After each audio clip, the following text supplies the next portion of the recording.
हम लोग आज जो है फिर अपना नेक्स्ट लेक्चर शुरू कर रहे हैं। एक बात मैं पहले डिस्क्लेमर दे दूं कि असल में क्या है कि अभी जो है माइक का यूज़ नहीं हो रहा है, तो जिसकी वजह से क्या हो रहा है कि साउंड में थोड़ा सा प्रॉब्लम है। तो शायद ये पहला अपलोडेड क्लास होगा, यानी जो अपलोड होगा, ठीक है। तो जिसकी वजह से हो सकता है कि इसको थोड़ा सा यानी नज़रअंदाज करना है। माइक भी आ जाएगा। इम्पॉर्टेंट ये है कि हम जो भी चीज़ पढ़ रहे हैं वो एग्ज़ाम के लिए बहुत इम्पोर्टेंट हो। और फिर ये है कि एनसीईआरटी जो हमारा बेस है, चैनल का नाम जो है आप लोग देखिए, उसमें ये होगा कि D code NCERT with Sadiq. मेरा नाम सादिक है। बॉटनी जो है, बॉटनी और जो कॉमन सिलेबस है उसको हम लोग शुरू करेंगे। कॉमन का मतलब आप सेल बायोलॉजी को बॉटनी में कंसीडर करेंगे, आप बायोटेक्नोलॉजी को बॉटनी में करेंगे, जेनेटिक्स को भी बॉटनी में करेंगे। तो अराउंड 360 में 280 के करीब मार्क्स का मैं पूरा कंप्लीट कर दूंगा बायोलॉजी, ठीक है। और टेंशन नहीं लेना है इसमें, क्लासेस अपलोड होंगे, टाइम टू टाइम होते रहेंगे अपलोडेड, ठीक है। बहुत इनिशिएटिव है, इसलिए जो है कुछ टेक्निकल इश्यूज आएंगे, उसको मैं रिजॉल्व करूँगा, उस पर काम चल रहा है। तो उसको भी आपको जो है नज़रअंदाज करना है फर्स्ट एंड सेकेंड लेक्चर में। उसके बाद फिर हम लोग जब मैं माइक ले लूँगा, सारी चीज़ें टेक्निकल सारे प्रोसेस फुलफिलमेंट हो जाएंगे, तो हम फिर बायोलॉजी को, बॉटनी को बिल्कुल स्टार्टिंग से शुरू करेंगे। और उस चैनल पे आपको नोट्स मिल जाएंगे, मैं नोट्स दिखा देता हूँ आपको। ये जो है नोट्स है, ठीक है। एनसीईआरटी की एक एक लाइन को मैंने डिकोड किया है। ये सिर्फ एल्गी का है, ठीक है। उसमें जो स्ट्रक्चर हैं वो सारे स्ट्रक्चर भी अवेलेबल है, ये अवेलेबल हो जाएंगे। क्लासेस देखिए, नोट्स को देखिए, प्रीवियस ईयर क्वेश्चन डिस्कस करना है, उसके बाद एनसीईआरटी पढ़ लिए, कहीं पे कोई डाउट नहीं होगा, ठीक। फिर डाउट क्लासेस कभी लाइव होंगे तो उसमें वो सारी चीज़ें आ जाएंगी। तो हम शुरू करते हैं। हमने जो है इकोनॉमिकल इम्पोर्टेंस ऑफ एल्गी को ऑलरेडी स्टडी कर लिया है, ठीक है। आज हम स्टडी जो करेंगे वो हम एल्गी के क्लासिफिकेशन से करेंगे, ठीक है। एल्गी का जो क्लासिफिकेशन सीनियर क्लासेस में है वो तो बहुत ज़्यादा है, अराउंड 11 है। 11 क्लासेस में हमने उसको यानी बांटा है। लेकिन एनसीईआरटी में क्लास 11th में हमें बस 3 के बारे में पढ़ना है। कितने के बारे में पढ़ना? 3 के बारे में। तो एल्गी को हम जो क्लासीफाई करते हैं वो on the basis of pigment करते हैं। किस पे? बेस्ड ऑन पिगमेंट करेंगे, ठीक है। अब देखिए एनसीईआरटी, मैं पहले ये बात कह रहा हूँ कि सिर्फ जो है वो 3 क्लासेस नहीं है, लेकिन क्लास 11th के हिसाब से सिर्फ 3 क्लासेस हमारे एनसीईआरटी में दिया हुआ है और हमें इसी से काम है। पहला है क्लोरोफाइसी, ठीक है। क्लोरोफाइसी, ठीक है। क्लोरोफाइसी के अंदर हम लोग ग्रीन एल्गी के बारे में पढ़ते हैं। किसके बारे में पढ़ते हैं? ग्रीन एल्गी के बारे में पढ़ते हैं। क्लोरोफाइसी के अंदर हम लोग किसके बारे में पढ़ते हैं? ग्रीन एल्गी के बारे में पढ़ते हैं, ठीक है। उसके बाद हमारा रोडोफाइसी। कौन है? रोडोफाइसी। रोडोफाइसी में हम रेड एल्गा के बारे में पढ़ते हैं। क्लोरोफाइसी में हम ग्रीन एल्गा के बारे में पढ़ते हैं या ग्रीन एल्गी के बारे में पढ़ते हैं। रोडोफाइसी में हम लोग रेड एल्गी के बारे में पढ़ते हैं, ठीक है। उसके बाद है फियोफाइसी। फियोफाइसी में हम लोग ब्राउन एल्गी के बारे में पढ़ते हैं। क्लासिफिकेशन के बेस यानी पिगमेंट के बेस पे हमने एल्गी को 3 पिगमेंट में हमने बांटा, 3 क्लास में बांटा। पहला है Chlorophyceae, green alga, Rhodophyceae, red alga, Phaeophyceae, brown alga. मैं क्या कर रहा हूँ कि जो भी मैंने नोट्स बनाए हैं एनसीईआरटी के अकॉर्डिंग और प्रीवियस ईयर के हिसाब से, उसको पहले मैं बोर्ड पे लिख लेता हूँ, ठीक है। उसके बाद मैं उसको डिस्कस करता हूँ, क्योंकि उस टाइम में लिखना और फिर डिस्कस करने में टाइम जाता है। जिनको नोट्स करना होगा वो पॉज करके वीडियोस को रिकॉर्डेड रहेगा, तो उसको आप आराम से नोट्स बना लीजिएगा और वो अवेलेबल भी हो जाएगा, ठीक है। अब देखिए हमने ये पढ़ा कि एल्गी को हमने पिगमेंट के हिसाब से 3 मतलब 3 क्लास में उसको बांटा है। पहला है क्लोरोफाइसी, रोडोफाइसी और फियोफाइसी, ठीक है। अब देखिए, लेकिन आज जो है हम लोग आज की क्लास में हम लोग जनरल कैरेक्टरिस्टिक के बारे में पढ़ेंगे, क्लोरोफाइसी के बारे में, यानी ग्रीन एल्गा का जनरल कैरेक्टरिस्टिक क्या है। ये इससे बहुत क्वेश्चन आए। एक क्वेश्चन आया कि टाइप्स ऑफ क्लोरोप्लास्ट से एक क्वेश्चन आ गया था, जिसमें पूछा कि इसमें से मतलब कौन सा शेप जो है क्लोरोप्लास्ट का वो इसमें पाया जाता है, क्लोरोफाइसी में यानी ग्रीन एल्गी में पाया जाता है। तो उसका आंसर कप शेप था, वो जब क्वेश्चन प्रीवियस ईयर डिस्कस करेंगे तो वो हो जाएगा। ठीक है, तो जनरल कैरेक्टरिस्टिक के बारे में हम आज स्टडी करेंगे। ठीक है, किसका जनरल कैरेक्टरिस्टिक? क्लोरोफाइसी के जनरल कैरेक्टरिस्टिक के बारे में। ठीक है, तो क्लोरोफाइसी क्या है हमें पता है, क्या है? मेंबर्स ऑफ ग्रीन एल्गा है। कौन सा? ग्रीन एल्गी का मेंबर्स, उसको हम लोग क्या कहते हैं? क्लोरोफाइसी कहते हैं। ठीक है, मैं एक बार चेक कर लेता हूँ आ रहा है कि नहीं। ठीक है,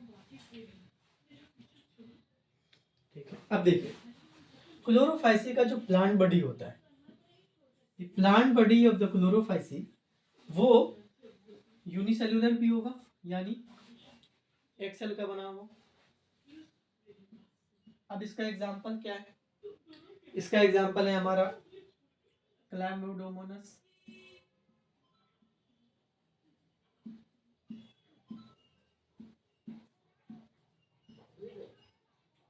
जब हमने वो पढ़ा था एल्गी के जनरल कैरेक्टरिस्टिक के बारे में पढ़ा था, तो उसमें क्लैमिडोमोनास में पढ़ा था। क्लैमिडोमोनास क्या होता है? वो यूनिसेल्युलर है। ठीक है,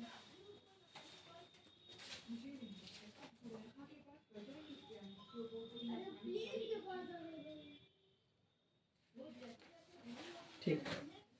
अब कुछ कॉलोनियल भी होगा, कुछ फिलामेंटस भी होगा। ठीक है, सबका एग्जांपल हम लोग देखेंगे आगे। अब जैसे हमारा कॉलोनियल में वॉल्वैक्स है, फिलामेंटस में यूलोथ्रिक्स आ जाता है। ठीक है, अब देखिए जो प्लांट बॉडी है किसका? क्लोरोफाइसी का, उसका जो कलर होगा वो कैसा होगा? ग्रास ग्रीन होगा। कैसा होगा? Grass green. ग्रास ग्रीन का मतलब हो गया घास जैसा हमें ग्रीन दिखता है, जनरली वैसे ही कलर होगा। अब ये क्यों होगा? अब हमें पता है, बचपन से हम पढ़ते आ रहे हैं कि कलर जो होता है वो डिपेंड करता है पिगमेंट पे। हमने क्या पढ़ा? क्लोरोफाइसी कैसा है? ग्रीन है, लेकिन उसमें कैसा ग्रीन है? वो ग्रास ग्रीन है। अब ये क्यों है? क्योंकि dominance of chlorophyll A and B, ये बहुत इंपॉर्टेंट चीज है, पूछेगा। अब इसमें डोमिनेंस किसका है क्लोरोफिल में, क्लोरोफाइसी में? तो क्लोरोफिल ए और क्लोरोफिल बी, यानी क्लोरोफिल, यहाँ मैं फिर से एक बार लिख देता हूँ, chlorophyll A and chlorophyll B. ठीक है, अब ये जो पिगमेंट है, ये पिगमेंट कहाँ पे रहता है? तो क्लोरोप्लास्ट में रहता है, सबको पता है। ठीक है, क्लोरोफिल यानी अगर हम हायर प्लांट की भी बात करें, तो हायर प्लांट में हमें पता है कि मान लीजिए ये क्लोरोप्लास्ट है। ठीक है, ये आपका थैलाकोइड ग्रेना है।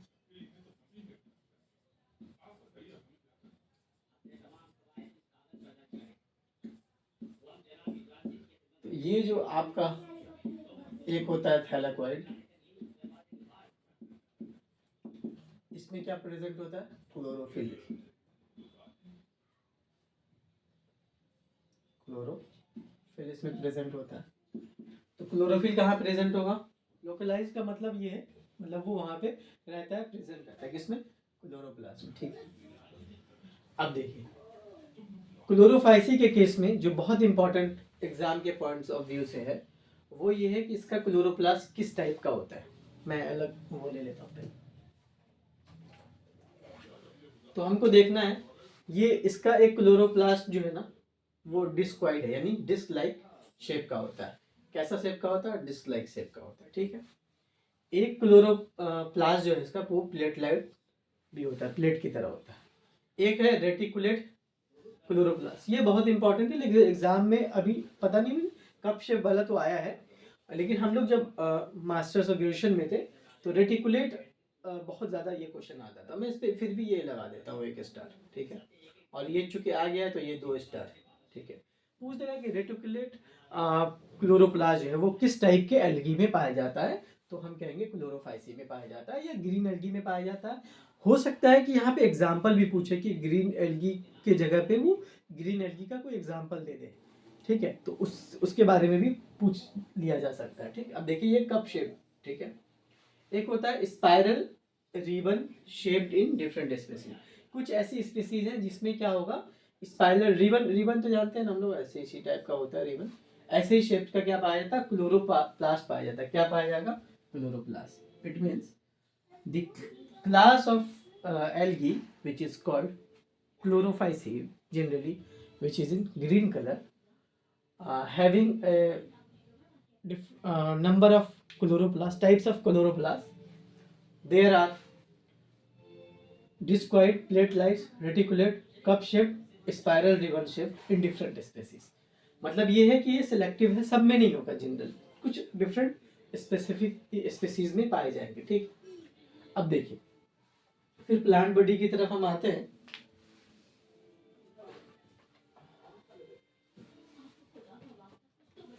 अब देखिए कि इसका जो स्टोरेज बॉडी है, ठीक है, स्टोरेज बॉडी जो होता है वो क्या होता है, पैरानॉइड होता है। क्या होता है, पैरानॉइड होता है। एग्जाम में पूछा है ये भी क्वेश्चन, ठीक है, कि पैरानॉइड किस में पाया जाता है, तो पैरानॉइड पाया जाएगा किसमें, क्लोरोफाइसी में। ठीक है, अब ये जो पैरानॉइड है ये रहता है कहाँ पे, तो ये लोकेटेड इन क्लोरोप्लास्ट। कहाँ रहेगा, क्लोरोप्लास्ट में रहेगा पैरानॉइड। एग्जाम में पूछा कि पैरानॉइड कहाँ रहता है, तो वो क्लोरोप्लास्ट में रहता है। पैरानॉइड कहाँ रहेगा, वो क्लोरोप्लास्ट के अंदर रहेगा। ठीक है, क्लोरोप्लास्ट में रहेगा। ये किसका कैरेक्टरिस्टिक है, पैरानॉइड, ये क्लोरोफाइसी का कैरेक्टरिस्टिक है। किसका है, क्लोरोफाइसी का कैरेक्टरिस्टिक है। क्लोरोफाइसी जनरली नहीं, क्लोरोफाइसी क्या होता है, ग्रीन कलर होता है। ठीक है, अब देखिए ये जो पैरानॉइड है, ये पैरानॉइड हमारा ये क्या कंटेन कर रहा है, प्रोटीन कंटेन कर रहा है बिसाइड स्टार्च, यानी स्टार्च के अलावा ये क्या ये प्रोटीन भी मतलब इसके अंदर पाया जाता है। ठीक है, ये तो स्टोरेज बॉडी है, लेकिन स्टोरेज फूड क्या है, तो स्टोरेज फूड से बहुत सवाल आएंगे। तो अभी हम जब कंपैरेटिव देखेंगे, यानी जब हम देखेंगे कि एक चार्ट बना के आगे हम देखेंगे, ये जो एनसीईआरटी में भी दिया हुआ है, ये क्लोरोफाइसी, रोडोफाइसी और फियोफाइसी में क्या डिफरेंसेस है और वो डिफरेंसेस कितने लेवल पर है, तो उसमें एक लेवल जो है हमारा स्टोरेज फूड पे भी होगा। ठीक है, तो हम उसमें उस टाइम में देखेंगे कंपैरेटिव स्टडी करके, लेकिन अभी हम इसको सेपरेट पढ़ रहे हैं। तो अब देखिए स्टोरेज फूड की अगर बात की जाए, तो स्टोरेज फूड कौन सा होता है, स्टार्च होता है। स्टोरेज फूड कौन सा होता है, स्टार्च होता है। एक और होगा कुछ कुछ स्पेसीज में, इन सब species of the Chlorophyceae the storage food material is oil droplets. Oil droplets भी होगा किसी किसी स्पेसीज में क्लोरोफाइसी के एज अ स्टोरेज फूड। ठीक है, अब देखिए सेल वॉल जो होता है हमारा इसका क्लोरोफाइसी का, उसमें दो लेयर होंगे। ठीक है, क्या होगा, दो लेयर होगा सेल वॉल। किसका सेल वॉल, क्लोरोफाइसी के सब मेंबर का जो सेल वॉल होगा उसमें दो लेयर होते हैं। कितने लेयर होंगे, layers, there are two layers. पहला होगा इनर लेयर, ठीक है, और दूसरा जो होगा वो आउटर लेयर होगा। ठीक है, इसका जो नेचर होगा सेल वॉल का वो क्या होता है, रिजिड होता है। ठीक है, अब इनर जो होता है हमारा, इनर लेयर जो होता है सेल वॉल क्लोरोफाइसी का, वो किससे बना होता है, सेल्यूलोज से बना होता है। दूसरा आउटर लेयर जो होता है हमारा किससे बना होता है, पेक्टोज से बना होता है।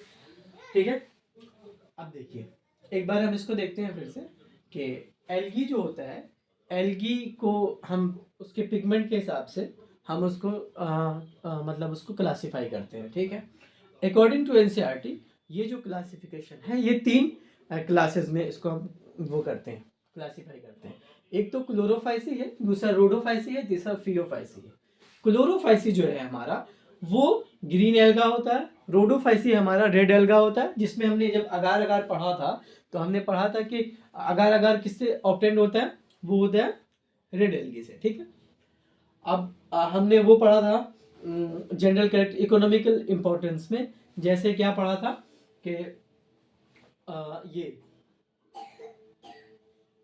हमने पढ़ा था कि जो केल्प होता है, जो मैसिव प्लांट होता है अराउंड जो है वो 100 मीटर जिसकी हाइट हो जाती है, वो क्या है, ब्राउन एल्गा होता है। ठीक है, अब लेकिन इसका बेस क्या है, इसका बेस है पिगमेंट। ठीक है, अब हम जनरल कैरेक्टरिस्टिक की बात करते हैं, क्लोरोफाइसी के जनरल कैरेक्टरिस्टिक की बात करेंगे, तो क्लोरोफाइसी का जो मेंबर होता है वो क्या है, ग्रीन एल्गा है। क्या है, ग्रीन एल्गा है, ठीक है।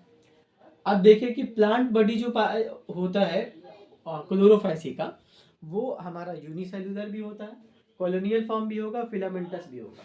इसका जो कलर होगा वो ग्रास ग्रीन होता है। क्यों होता है? Due to dominance of chlorophyll A and B, ठीक है।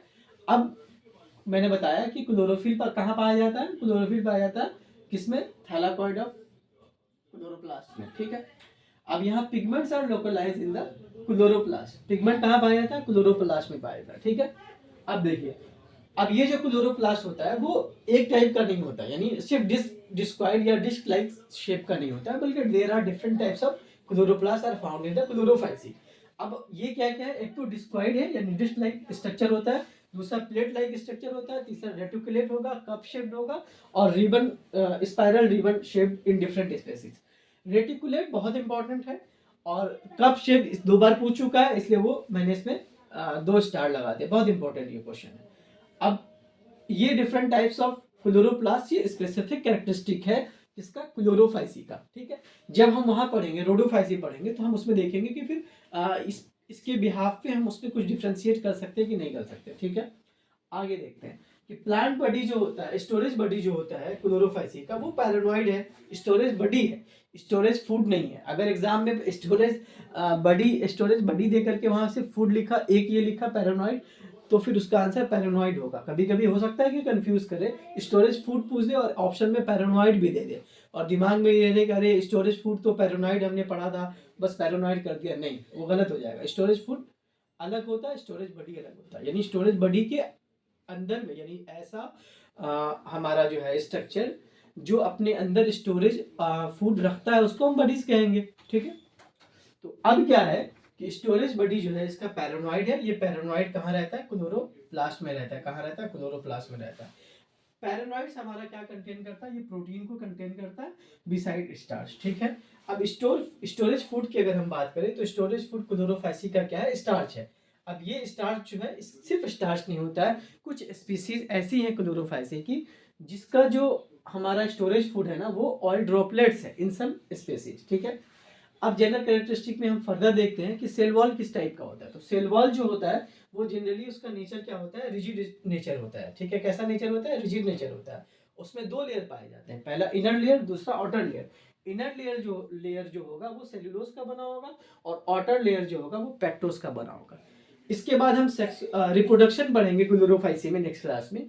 फिर उसके बाद हम रोडोफाइसी और फिलोफाइसी का जनरल कैरेक्टरिस्टिक और रिप्रोडक्शन पढ़ेंगे। उसके एक एक क्वेश्चन को देखेंगे कि प्रीवियस ईयर में क्या क्वेश्चन आए, ठीक है। उसको हम लोग इस क्वेश्चन को यहाँ पे डील करेंगे, और फिर एक कंपैरेटिव स्टडी देख करके ये हमारा एंड हो जाएगा। फिर हम ब्रायोफाइटर्स से नेक्स्ट शुरुआत करेंगे। लेकिन जब भी मैं कह रहा हूँ कि टेक्निकल एस्पेक्ट जैसे ही पूरा हो जाएगा तो हम क्या करेंगे, फ्रॉम द बिगनिंग हम लोग जो है उसका वो लेते हैं, स्टार्ट लेते हैं। क्योंकि हमारा नीट का एग्ज़ाम हो जाएगा, उसके बाद हम लोग शुरू करेंगे इसको, तो उस तरीके से करते हैं। Thank you.